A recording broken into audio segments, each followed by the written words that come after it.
గురుగారు, సింహరాశి వారి సహజ సిద్ధ లక్షణాలు ఏ విధంగా ఉంటుంది? లైఫ్‌లో ఏం చేస్తే వీళ్ళకి కలిసొస్తుంది? ఏ విషయాలకు వీళ్ళు దూరంగా ఉండాలి గురుగారు? సింహరాశి వారు మటన్ చికెన్కి దూరంగా ఉండాలి, తాగుడుకు దూరంగా ఉండాలా, సిగరెట్లు తాగకూడదు.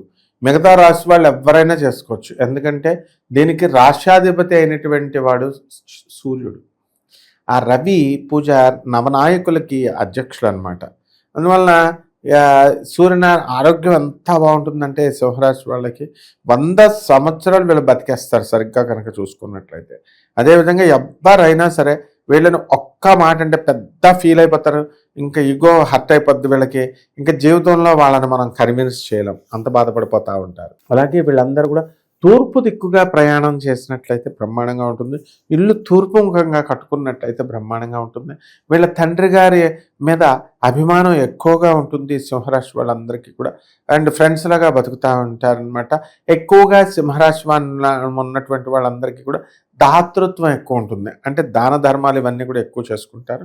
అందులో వీళ్ళ వ్యక్తిగత జాతకాల్లో ఉన్నటువంటి గ్రహాలు కనుక వీళ్ళకి కనుక సహాయం చేసినట్లయితే వీళ్ళందరూ కూడా విదేశాల్లో నివసిస్తూ ఉంటారు.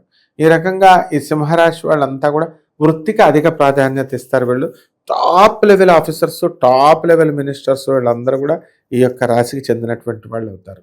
అందుకనే మనకి 12 రాశులు ఉండగా ఎక్కడైనా ఏ రాశి మీదన్నా సినిమా తీశారా? సింహరాశి మీదే తీశారు. సింహరాశి సినిమా అంటే సింహం లాగా వీళ్ళు చాలా చక్కగా బ్రతుకుతారనమాట. అండ్ తక్కువగా పెట్ట తిండి తింటారనమాట. వీళ్ళు ఎక్కువగా తినరు పెద్ద పెట్ట తిండి. కాబట్టి ఈ సింహరాశి వాళ్ళకి ధనాన్ని నీరులాగా ఖర్చు చేస్తారు. అండ్ కొంతమంది మామూలుగా జాగ్రత్త పనులు ఉంటే అది వేరే సంగతి, కానీ బట్ ఓవరాల్గా వీళ్ళు పాపం ఎవరైనా కష్టాల్లో ఉన్నారు, డబ్బులు లేవండి, లేకపోతే పెళ్లి చేయాలని అంటే వెంటనే లక్షల రూపాయల్లో వీళ్ళు డొనేషన్ ఇచ్చేసేటటువంటి గొప్ప మనుషులు అనమాట.